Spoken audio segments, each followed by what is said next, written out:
Welcome back. You're still watching Business Morning on Channels Television, and today on the program our discussion is on the dollarization of the economy and other issues that have actually come up as regards this. And I have here with me in the studio Wale Abbey, the Executive Secretary of Financial Markets Dealers Association, and Henry Boyo, an economic analyst. Well, thank you so much, gentlemen, for sticking around.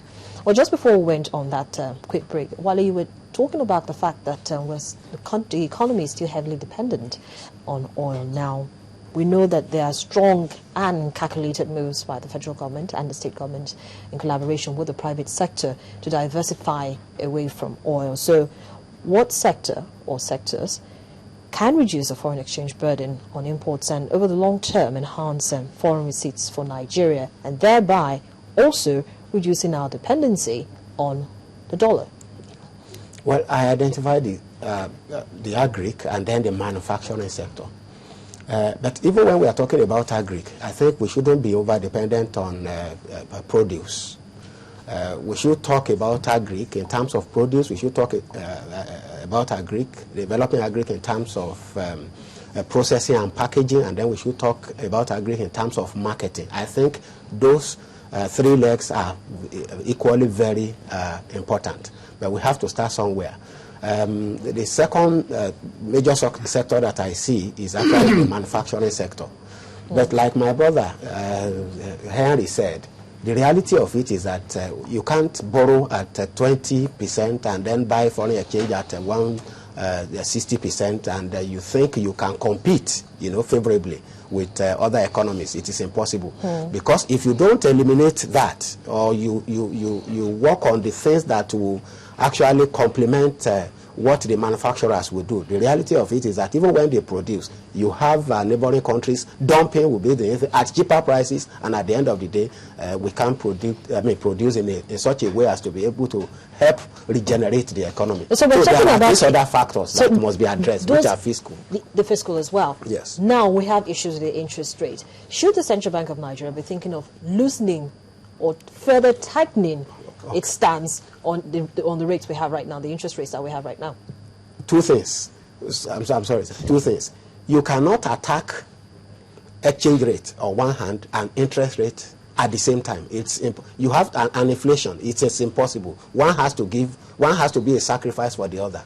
You want to attack inflation, you want to attack exchange rate, and you want to attack interest rate. It's impossible. You can't do the three all at the same time. With all due respect, that's a lie. You can attack the three. You can, of course. What's happening in other countries where inflation is 2% and their exchange rate is stable and they are producing? It's a lie. And that's a lie that a lot of people have been telling for a very long time. So how can they tackle this head on? What are the solutions? First of all, I agree that it's a lie, that other countries have interest rates at 2-3% for manufacturing and also have inflation at 2-3%. These are the economies that are developing. So it's a lie. They do. Okay? They do. So it's a lie. You can have interest rate inflation and exchange rate stability and exchange rate responsiveness to market mechanism all together simultaneously. There's no reason why. How can it be achieved? For a very simple reason. All you have to do is ensure that you manage money supply properly. Okay? We have never been able to successfully manage money supply. And you see, we must recognize that demand and supply involves two items, okay? If you have more of one rather than less of the other, you would have the one that you have less commanding a higher value. This is basic, in any country, okay? So you have a situation where, because the amount of naira you have in the system has continuously increased. Have you asked yourself, Harriet, the common sense wisdom in a central bank putting money in the system and going back to borrow it back? And this is not fiction, because it is for this same realization or belated recognition that the central bank governor said, look, this is a wonderful business model. Look at what we have been doing. We have been putting money in the hands of the banks and going back and borrowing it back. But we're not going to do that anymore. We are going to do it only 50% of the way. So only 50% of deposits of governments in banks will be sequestered. We can continue borrowing the balance 50%. Do you understand such language? So consequently, you have a situation that central bank itself has failed, totally failed, abysmally failed in achieving its core mandate of price stability, which means that it has failed to be. You cannot be saying, oh, the banks have so much overheads, they buy generators. Don't the real sector buy generators and also make their roads and draw their waters? And you say, oh, they have so many overheads, that is the cost of carrying cash from A to B makes the cost of the bank. What kind of language is that? But we will say that they have failed if now they have realized that this is the shortfall that we've experienced in the economy, and so they have decided that these policies should now be put in place to begin to checkmate everything. The question I'm asking you is that they have admitted they have failed, but they say, but we are prepared to continue doing it 50% of the way. We are only going to take away 50% of the deposits which we have been borrowing back, but we will continue borrowing back the balance 50% deposit. Because even after they have said that, they have continued borrowing with treasury bills, and that, meaning that there's still so much excess liquidity which they permit themselves to support with the balance of the 50% in there. Don't you realize that? And for that, they are prepared to pay 12, 13, 14, 15% interest rate. You can't grow an economy. I mean, you don't. This is not rocket science. So if a central bank governor tells you, look, I cannot bring my monetary policy rate below 12%, and interest rates in the real market, and I'm glad Wale accepts that, it's going at 20-something%. It is not productive in any way. You can't grow an economy. You'll be deceiving yourself if anybody tells you that, oh, the Nigerian economy is going to grow bam, bam, bam in the next few years. Because the indices that create that kind of development, the indices that allow you to diversify your economy, be it in the area of agricultural, transportation, industry, or whatever, are the same worldwide. Low cost of funds and low rate of inflation. Okay. But that is not applicable in our climate. So anybody who tells you that, Nigeria will become a powerhouse with these indices in place, is telling you a lie. And these indices can never change so long as you continue to flood the market consciously with excess naira and going back and borrowing it back at 12%. But Henry, we see that with the market variables, things are beginning to shape up. At least, if not as much as what everybody is expecting right now, we're beginning to see a little changes here and there, and so we must give the regulators and the regulatory bodies cut them a little bit of slack. Wouldn't you say the change should be reflected in a higher level of employment? Are we getting that? Wouldn't you say that the change should be felt in your pocket, that when you get your salary, when you get to the market, you can buy more things instead of less as before? These are the changes we're talking about.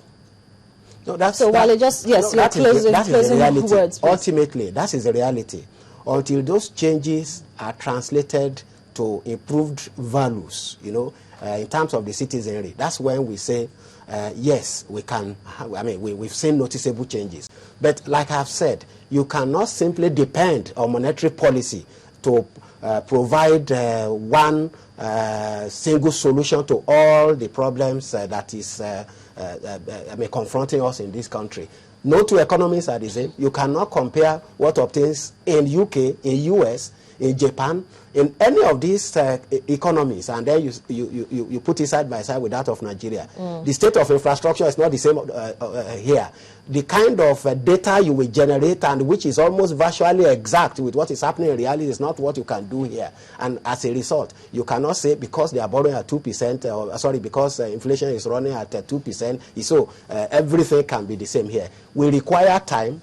There is no doubt about that. But what I'm saying is that it is better that we look at where we are coming from, where we are now. There had been an improvement as far as monetary policy is concerned. And which is what the Central Bank of Nigeria is trying to do. We require a kind of complementary effort on the part of the fiscal authorities. Until then, we may not be able to see the positive effects in the economy. Well, thank you so much, gentlemen, for being on the program today. Well, we're hoping that what the Central Bank of Nigeria has started now will right the wrongs that initially were there before. And until then, well, it's a conversation that continues. Market variables do change every day, and we're looking at those numbers, and hopefully the Central Bank of Nigeria too is also following those numbers. So yes, we should begin to see. We should be optimistic. We should be. Well, thank you so much, gentlemen, for being on the program today with me. Pleasure, please. Well, I've been speaking with Henry Boyo, an economic analyst, and Wale Abe, Executive Secretary, Financial Markets Dealers Association, and we've been looking at the dollarization of the economy